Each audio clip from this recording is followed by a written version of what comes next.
মাজদার হোসেন মামলার রায়ে এটি প্রথম নির্দেশনা হিসেবে আসে। সর্বশেষ 2রা সেপ্টেম্বর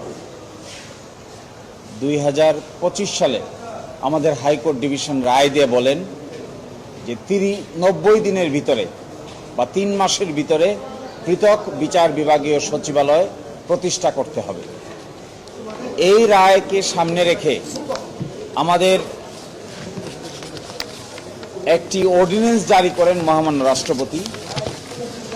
এই অর্ডিন্যান্স জারি করেন 30 নভেম্বর 2025।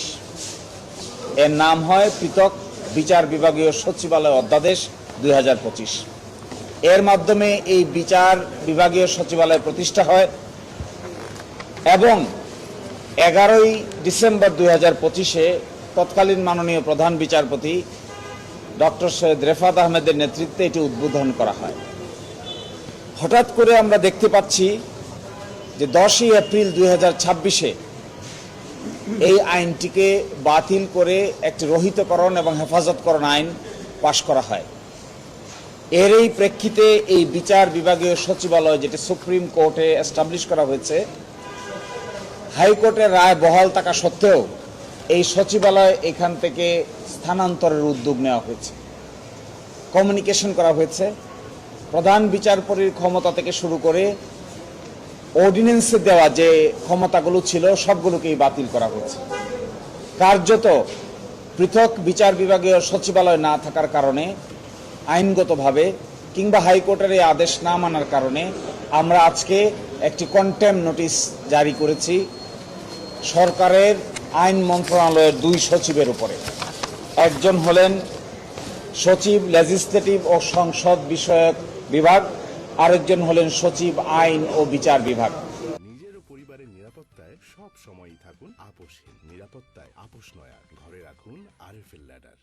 2 জনের উপর কন্টেম্প নোটিশ জারি করা হয়েছে। এই কন্টেম্প নোটিশ জবাব তারা কি দেন এর উপর ভিত্তি করে আমরা কন্টেম্প পিটিশন দায়ের করব।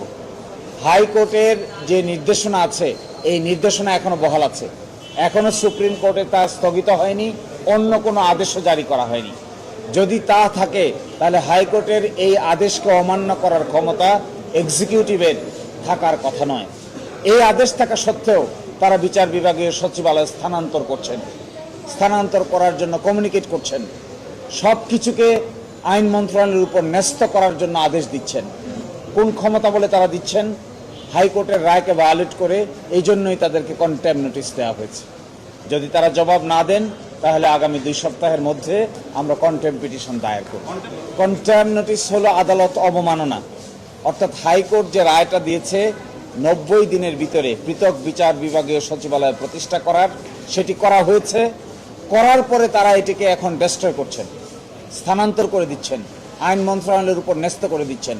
তাহলে হাইকোর্টের এই রায়ের কোনো কার্যকারিতা আর থাকছে না। যদি হাইকোর্টের রায় বহাল থাকে, তারা মানেন, তাহলে তারা তো এই ধরনের আদেশ দিতে পারেন না।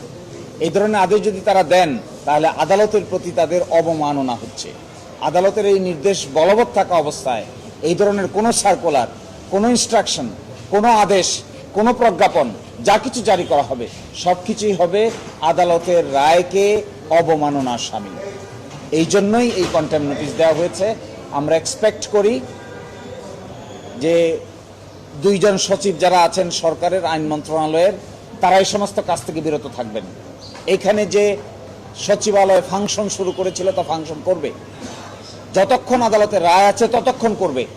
আদালতের রায়কে যদি তারা চ্যালেঞ্জ করেন তারা করতে পারেন, উচ্চ আদালতে যেতে পারেন, কিন্তু তারা উচ্চ আদালতে যাননি, কোনো মামলা ফাইল করেননি, কোনো আপিল ফাইল করেননি। অথচ হাইকোর্টের রায়টাকে, হাইকোর্টের আদেশটাকে ইনঅপারেটিভ করে দিচ্ছেন, অকার্যকর করে দিচ্ছেন। এটি আদালতের রায়ের প্রতি বৃদ্ধাঙ্গুলি প্রদর্শনের শামিল। আমরা এক্সপেক্ট করব এখান থেকে তারা বিরত থাকবেন, অন্যথায় আমরা কন্টেম্প পিটিশন হাইকোর্টের উপযুক্ত বেঞ্চে দায়ের করব। আইনের বিধান হলো কারো বিরুদ্ধে আদালত অবমাননার চার্জ আনতে গেলে আইন অনুযায়ী তাকে আগে নোটিশ দিয়ে সতর্ক করতে হয়। এটা হলো আমাদের নোটিশ দিয়ে সতর্কবার্তা। এই সতর্কতার প্রেক্ষিতে যদি তারা সতর্ক হয়ে যান তাহলে কন্টেম্প হবে না, আর যদি সতর্ক না হন তাহলে পরবর্তীতে আদালতেই বাকিটা নির্ধারণ করবে। অফিস তো বিল্ডিং আছে, 2-4 জন মানুষও আছে, কিন্তু কার্যকারিতা তো নাই। তারা কার্যকর কি করবে, তাদের কার্যকরটা কি ছিল জানেন? অধ্যাদেশে তাদের কার্যকারিতা ছিল যে তারা বাজেট করতে পারবে, তারা নিম্ন আদালতের অর্গান করতে পারবে, একটা কমিশন গঠন হয়েছিল, কমিশন ফাংশন করতে পারবে। কমিশনও নাই, নিম্ন আদালতের অর্গান ক্রিয়েট করতে পারছেন না, বাজেট করতে পারবেন না। মাননীয় প্রধান বিচারপতির ক্ষমতা ছিল 50 কোটি টাকা পর্যন্ত বাজেট করার এবং খরচ করার, সেই ক্ষমতাও তাদের থাকছে না। তাহলে শুধুমাত্র বিল্ডিং রেখে কার্যকারিতা না থাকলে এর কোনো মূল্য থাকতে পারে না। এই বিল্ডিং তো গুলিস্তানেও আছে, এই বিল্ডিং মতিঝিলেও আছে, সেই বিল্ডিংয়ের কাজ তো পৃথক সচিবালয়ের কাজ করতে পারবেন। পৃথক বিচার বিভাগীয় সচিবালয়ের কাজ করতে গেলে এই বিল্ডিংয়ের ভিতরে আইন অনুযায়ী যে কাজ হওয়ার কথা ছিল তা যদি হয় তবেই তাকে কার্যকর বলা যাবে, আর তা যদি না হয় তাহলে বিল্ডিংয়ের তো কোনো মুখ নাই, মাথা নাই, যদি না কাজ করা না যায়। আমি মনে করি গণমাধ্যমের স্বাধীনতা বোধ হিসেবে ফ্রি অ্যাক্সেস থাকা উচিত। গণমাধ্যম যদি ফ্রিলি কাজ করতে না পারে তাহলে গণতন্ত্রের চতুর্থ স্তম্ভ বিনষ্ট হয়। গণতন্ত্রের জন্যই গণমাধ্যম দরকার। অনেকেই মিস ইনফরমেশন, ডিস ইনফরমেশনের কথা বলেন, এই ক্ষেত্রে কার্যকর উদ্যোগ নেওয়া যেতে পারে, কিন্তু তাই বলে গণমাধ্যমকে তার দায়িত্ব পালন করা থেকে বিরত রাখা কারো জন্যই কল্যাণকর হবে না। আমার ব্যক্তিগত অপিনিয়ন হলো, গণমাধ্যম যেখানে কার্যকরভাবে ফাংশন করে সেখানে গণতন্ত্রই বলি আর করাপশনই বলি, সেই জায়গাগুলোতে চেক এবং ব্যালেন্স আনা সম্ভব হয়।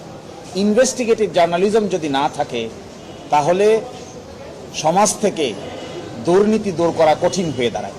এই জন্য আমার ব্যক্তিগত মতামত হলো গণমাধ্যমের ফ্রি অ্যাক্সেস থাকা উচিত, এবং এই ক্ষেত্রে কোনো মিসরিপোর্টিং যদি হয়ে থাকে, কোনো মিস ইনফরমেশন যদি হয়ে থাকে, সেখান থেকে কিভাবে বাঁচা যায় তার বুদ্ধি বের করতে হবে।